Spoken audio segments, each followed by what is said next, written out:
यदि सब ठीक रहता तो सलमान खान स्टारर मातृभूमि अब तक सिनेमाघरों में रिलीज हो चुकी होती, मगर ये फिल्म अलग अलग कारणों से लंबे समय से फंसी हुई है। रक्षा मंत्रालय ने फिल्म के एंटी चाइना एलिमेंट्स पर आपत्ति जताई है। इस वजह से मेकर्स को इसके बड़े हिस्से को दोबारा शूट करना पड़ा है। बावजूद इसके लोग उम्मीद जता रहे हैं कि मातृभूमि 2026 में रिलीज हो जाएगी, मगर ताजा अपडेट की माने तो ये फिल्म 2027 तक के लिए पोस्टपोन हो सकती है। मातृभूमि की ओरिजिनल कहानी 2020 में भारत और चाइना के बीच हुए गलवान वैली झड़प पर आधारित थी। फिल्म का नाम भी पहले बैटल ऑफ गलवान ही था। मेकर्स अपनी तरफ से 17 अप्रैल को इसे रिलीज करने की तैयारी भी कर चुके थे, मगर ऐन मौके पर रक्षा मंत्रालय ने चाइना से अपने सुधरते रिश्तों का हवाला देकर इसकी कहानी में बदलाव करने का फरमान सुना दिया। नतीजन डायरेक्टर अपूर्व लाखिया को फिल्म के 40% हिस्से की रीशूटिंग करनी पड़ी। इस चक्कर में इतना समय खप गया कि अब उन्हें फिल्म रिलीज करने के लिए कोई अच्छी डेट मिल ही नहीं पा रही है। बॉलीवुड हंगामा ने सूत्रों के हवाले से बताया कि मातृभूमि का मसला अभी पूरी तरह सुलझा नहीं है। यदि वो सुलझ भी जाए तब भी मेकर्स को एक अच्छा रिलीज स्लॉट लेने में दिक्कत आएगी। ऐसा इसलिए क्योंकि 2026 का सेकेंड हाफ पहले से ही जैम पैक्ड है।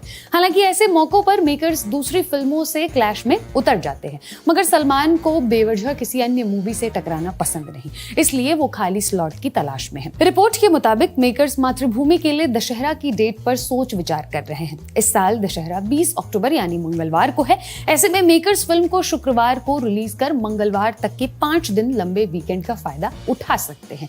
उसके बाद भी मूवी को करीब 10 दिन का अच्छा खासा गैप मिलेगा। ऐसा इसलिए क्योंकि दशहरे के बाद की अगली बड़ी रिलीज रणबीर कपूर स्टारर रामायण है, जो 30 अक्टूबर को सिनेमाघरों में आएगी। वैसे राजकुमार राव की रफ्तार और इमरान हाशमी की गन मास्टर G9 भी 16 अक्टूबर के आसपास रिलीज हो सकती है, मगर मेकर्स ने इस बात अब तक कोई ऑफिशियल अनाउंसमेंट नहीं किया है। दूसरी तरफ ऐसी भी खबर है कि यदि मातृभूमि का प्रॉब्लम जल्द से नहीं सुलझाया गया तो सलमान को मजबूरन इसे 2027 तक के लिए टालना पड़ जाएगा। यदि ऐसा हुआ तो ये SVC 63 के अलावा 2027 में रिलीज होने वाली उनकी दूसरी फिल्म बन जाएगी।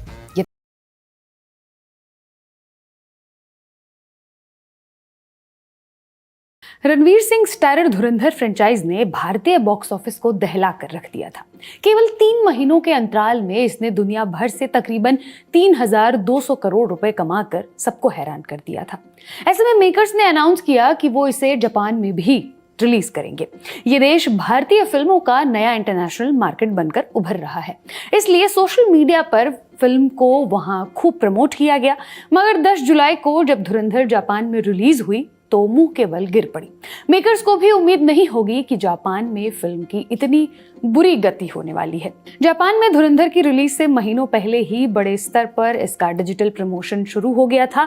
फिल्म के जापानी पोस्टर इंटरनेट पर खूब वायरल हुए, मगर जब मूवी रिलीज हुई तो इसे 1000 दर्शक भी नसीब नहीं हुए। वहां इस फिल्म ने काफी कमजोर ओपनिंग ली, वो भी इतनी कि उस दिन ये जापान में चल रही टॉप 25 फिल्मों में भी अपनी जगह नहीं बना पाई। हालांकि फिल्म का बॉक्स ऑफिस कलेक्शन अभी सामने नहीं आया है, मगर मेमोरिन की रिपोर्ट के मुताबिक धुरंधर ने पहले दिन काफी बुरी शुरुआत की है। वैसे इस मूवी को जापान में केवल 80 स्क्रीन्स पर ही रिलीज किया गया है। 10 जुलाई को दोपहर 2 बजे तक वहां टोटल 449 लोग ही फिल्म देखने पहुंचे थे। पहला दिन बीतने तक ये आंकड़ा 900 तक ही पहुंच पाया। ट्रेड एक्सपर्ट्स का कहना है कि फिल्म इससे कहीं बेहतर ओपनिंग ले सकती थी, मगर मेकर्स की लापरवाही की वजह से इसकी दुर्गति हो गई। उन्होंने फिल्म को सोशल मीडिया पर तो खूब प्रमोट किया, मगर ग्राउंड लेवल पर कोई रिलीज स्ट्रैटेजी नजर नहीं आई।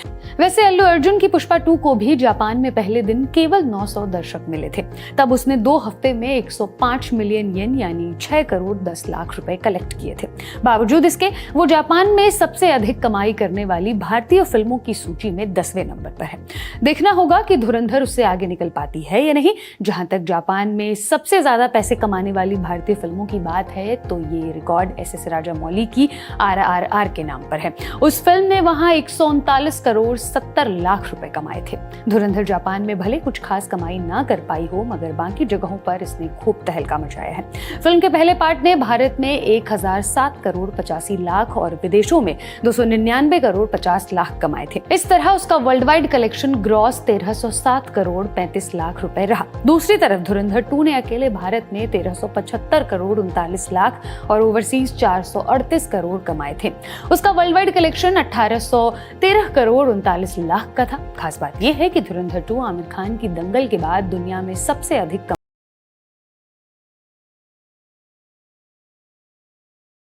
धुरंधर की सक्सेस के बाद यह लगभग तय था कि आने वाले समय में इसे स्पाई जॉनर की फिल्मों के लिए एक मापदंड की तरह देखा जाएगा। हुआ भी ऐसा ही। पिछले दिनों YRF स्पाई यूनिवर्स की अल्फा रिलीज हुई और लोग इसे सीधे रणवीर सिंह की फिल्म से कंपेयर करने लगे। ट्रेड एक्सपर्ट्स का मानना है कि इस तुलना के कारण आलिया भट्ट की फिल्म को बड़ा नुकसान झेलना पड़ा है। ट्रेड वेटरन तरन आदर्श ने बॉलीवुड हंगामा से हुई बातचीत में बताया कि धुरंधर के बाद स्पाई थ्रिलर्स को लेकर लोगों का नजरिया बदल गया है। खासकर इसमें पाकिस्तान को जिस तरह से पेश किया गया उसने लोगों की सोच बदली है। ट्रेड एनालिस्ट अतुल मोहन का कहना है कि अल्फा को रिलीज से पहले ही सोशल मीडिया पर बेवजह निशाने पर लिया जा रहा था। लोग दावा कर रहे थे कि ये मूवी पाकिस्तान के पक्ष में है। ऐसे में इसकी सीधी तुलना धुरंधर से होने लगी। उनके मुताबिक ऐसा करना गलत है क्योंकि इस फिल्म की शूटिंग धुरंधर से पहले ही पूरी हो चुकी थी, लेकिन रिलीज में हुई देरी और टीजर को अच्छा रिस्पॉन्स ना मिलने की वजह से फिल्म के लिए नेगेटिव माहौल बन गया। वैसे अतुल मोहन ने यह जरूर स्वीकारा कि स्पाई फिल्मों की धुरंधर से तुलना होना तय है और इससे बचा नहीं जा सकता। उनका मानना है कि जब भी लोग स्पाई यूनिवर्स की बात करेंगे तो उसे सीधे सीधे रणवीर सिंह की मूवी से कंपेयर किया जाएगा। अतुल के मुताबिक धुरंधर जैसी फिल्में कभी कभार ही बनती है। इसने स्टोरी टेलिंग को नेक्स्ट लेवल पर पहुंचा दिया है। ऐसे में दूसरी फिल्मों के लिए इसे एक पैमाने की तरह देखा जाएगा। हालांकि ट्रेड एक्सपर्ट विशेक चौहान बाकी लोगों की बात से इत्तेफाक नहीं रखते। उनके मुताबिक धुरंधर की वजह से दूसरी फिल्मों को नुकसान होगा, ये सोच पूरी तरह गलत है। उनके मुताबिक सोशल मीडिया पर ऐसे दावे वही लोग कर रहे हैं जिन्हें फिल्म बिजनेस की ज्यादा समझ नहीं। उन्होंने कहा कि खराब रिव्यू मिलने के बावजूद पहले वीकेंड पर लोग बड़ी संख्या में अल्फा देखने पहुंचे थे। उनका मानना है कि धुरंधर का उफान अब खत्म हो चुका है। अब लोग ऐसी किसी भी फिल्म को देखने के लिए तैयार हैं जो उन्हें एक्साइटिंग लगेगी। जहां तक अल्फा के बॉक्स ऑफिस कलेक्शन की बात है, 3 जुलाई को रिलीज हुई इस फिल्म ने पहले दिन ग्रॉस 11 करोड़ 10 लाख की ओपनिंग ली थी। पहले वीकेंड पर इसने भारत में 40 करोड़ 80 लाख रुपए कमा लिए थे। खबर लिखे जाने तक मूवी ने भारत में 64 करोड़ 79 लाख और विदेशों में 26 करोड़ 20 लाख का कलेक्शन किया है। इस तरह फिल्म का world wide collection 90 crore 99 lakh तक पहुंच गया है, लेकिन अब इसकी कमाई 1 करोड़ के आंकड़े से नीचे आ गई है। ऐसे में 100 करोड़ तक पहुंचने के लिए भी अल्फा को अभी अच्छा खासा संघर्ष करना पड़ेगा। करीब 7 महीने तक अटकने के बाद थलपति विजय की जननायकन को आखिरकार सेंसर सर्टिफिकेट मिल गया। यूके के सिनेमाघरों में ये फिल्म 24 जुलाई को रिलीज हो जाएगी। संभावना जताई जा रही है कि मेकर्स भारत में भी इसे जुलाई के अंतिम हफ्ते में रिलीज करेंगे। अगर ऐसा होता है तो विजय का अपने ही बेटे के फिल्म के साथ क्लैश हो सकता है। विजय के बेटे जेसन संजय सिग्मा नाम की फिल्म से अपना डायरेक्टोरियल डेब्यू करने वाले हैं। इसमें संदीप किशन और फारिया अब्दुल्ला जैसे एक्टर्स ने काम किया है। वैसे तो फिल्म की रिलीज डेट 31 जुलाई है, मगर रिपोर्ट्स हैं कि जेसन अपनी फिल्म को अगस्त तक के लिए पोस्टपोन कर सकते हैं। उनके इस फैसले के पीछे अलग अलग कारण बताए जा रहे हैं। एक तरफ लोगों का कहना है कि सिग्मा को लेकर मार्केट में कोई बज़ नहीं, मजबूरन जेसन को इसकी रिलीज डेट बदलनी पड़ रही है। दूसरे पक्ष का कहना है कि मिड अगस्त तक साउथ में कोई बड़ी फिल्म रिलीज नहीं हो रही।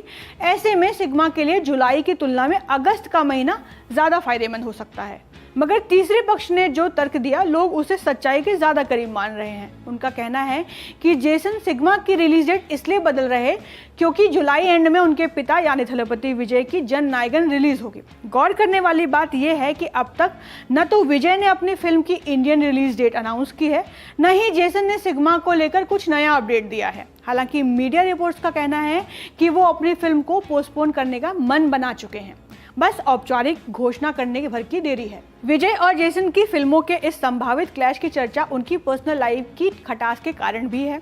दरअसल विजय और जेसन की मां संगीता सोनारलिंगम ने कुछ समय पहले ही तलाक लेने का फैसला किया है। रिपोर्ट्स के मुताबिक उनकी डिवोर्स पिटीशन के कुछ समय बाद ही जेसन संजय ने अपने नाम के आगे से वी यानी विजय वाले इनिशियल को हटा दिया था। साथ ही उन्होंने अपने पिता को सोशल मीडिया पर भी अनफॉलो कर दिया।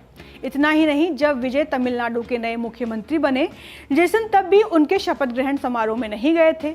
इस कारण सोशल मीडिया पर उनके अनबन की खबरें चलने लगी। हालांकि ये उनका पर्सनल मुद्दा है। जहां तक प्रोफेशनल लाइफ की बात है, ये लगभग तय माना जा रहा है कि बाप बेटे आपस में क्लैश नहीं करेंगे, मगर इसकी ठोस पुष्टि के लिए लोगों को दोनों के फिल्मों की अगली ऑफिशियल अपडेट का इंतजार करना पड़ेगा। जो भी अपडेट आएगा वो हम आप तक ज़रूर लाएंगे। ये खबर लिखी है हमारे साथी शुभांचल ने। आप